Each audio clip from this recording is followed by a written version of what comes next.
Hello, I'm Gaston. I'm the Community Innovation Practitioner for the Arts and Humanities Partnership Catalysts at the University of Glasgow. The Catalyst is a knowledge exchange program which is designed to bring research out of the university and into society. It facilitates meaningful collaborations between academic researchers, third sector organizations, and public and private sector stakeholders. Each Catalyst addresses a chosen theme through a series of free workshops where 20 to 30 partners progressively identify key challenges and assets, co-create future visions, and develop actionable strategies. It aims to match-make academic research with non-academic practitioners and organizations to exchange knowledge, ideas, and insights. The core idea is to create what we call a community of mutual interests. Before I joined as Community Innovation Practitioner, the Catalyst had completed 2 rounds of workshops. The first was Digital Cultural Heritage. This series of workshops focused on the preservation and accessibility of digital heritage. Number 2 was Food, which aimed at promoting sustainability, heritage, health and tourism related to Scottish food. After I joined the CIP,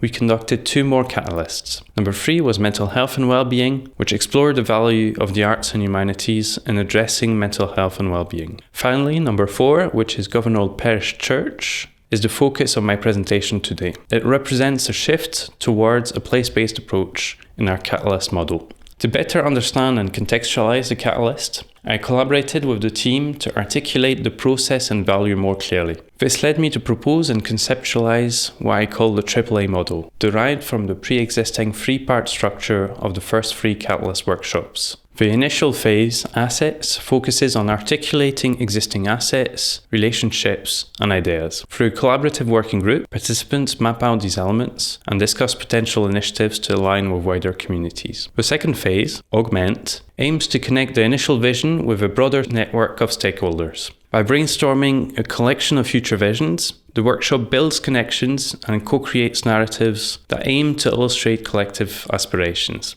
This phase serves to share ideas and build upon the initial insights gathered in the assets phase. The final phase, Action, is dedicated to refining the collective vision into a detailed action plan or series of refined project ideas. This phase focuses on transforming the collaborative insights and identified synergies into more actionable steps and tangible outcomes. Alongside and before and after this AAA, 4 emergent Rs, or relational roots, represent elements less visible to participants. The relationship building efforts which make the workshops and network possible. Why did we choose to focus on Governol?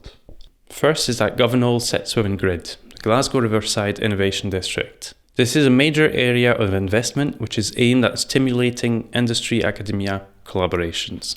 It is a £1 billion redevelopment project, which is led by the University of Glasgow, Scottish Enterprise and Glasgow City Council. Finally, the project builds on the archaeological research conducted by Professor Stephen Driscoll. His work has been key in encouraging local engagement through archaeology. Governol was a very significant ecclesiastical centre in Glasgow, dating back to the 9th century. It houses a rich collection of early medieval carvings, which are known as the Govan stones. Part of the CIP activities was to introduce new place-based research methods in this catalyst. We introduced Derive Walks, inspired by the Situationist International, which allowed participants to navigate Govan, guided by emotional and sensory responses rather than predetermined routes. These walks helped ground our research in more relevant spatial experiences and provided an experiential understanding of the context for the subsequent workshops. For the Governol Catalyst, we held 3 workshops structured around the AAA model. In the first workshop, we started by mapping the existing assets, networks, and relationships within Governol and its partners. The focus was on identifying the strengths already present in the community, like the Govan stones, the church's role within the community, and its connections with other local heritage organizations. This gave us a foundation to start thinking about future possibilities. The second workshop aimed to broaden the scope of the conversations we already had started. Here we connected the mapped assets and futures from the first workshop with a wider network of stakeholders and academic experts. Each participant gave a brief 1-minute overview of their work. Their introduction helped to quickly establish common ground, and it highlighted the potential areas for collaboration. We organized the participants into 4 discussion groups. each focusing on one of the themes that emerged from the first workshop: heritage, community, tourism, and place regeneration.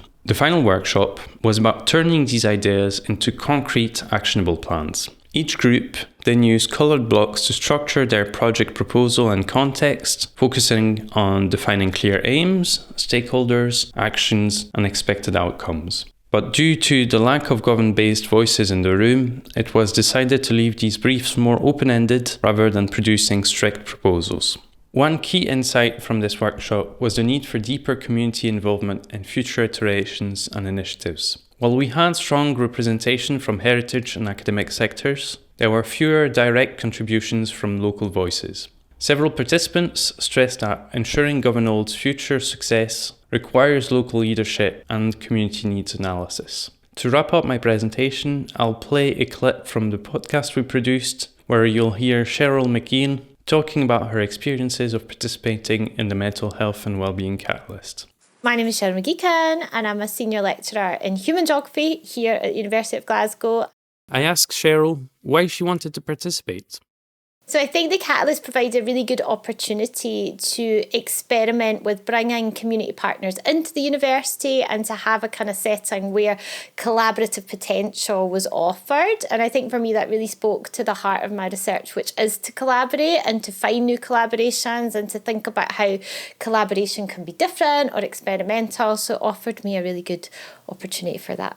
She says that the most valuable part of the sessions was the collective aspect. So I think the coming together was really important, and I think it was facilitated really, really well. There was lots of creativity there, which I really appreciated, us sort of trying to think together and trying to think in a collaborative and collective way about what we were trying to achieve. And I think having a goal and having an opportunity to think forward. So yeah, it was a really good opportunity to challenge my perceptions of what I've been doing over the past decade, but also to join in some conversations with people that were like-minded and had kind of common themes and common goals in their work. She also found that the visual tools of the Catalyst really added value to the dynamic of the workshops.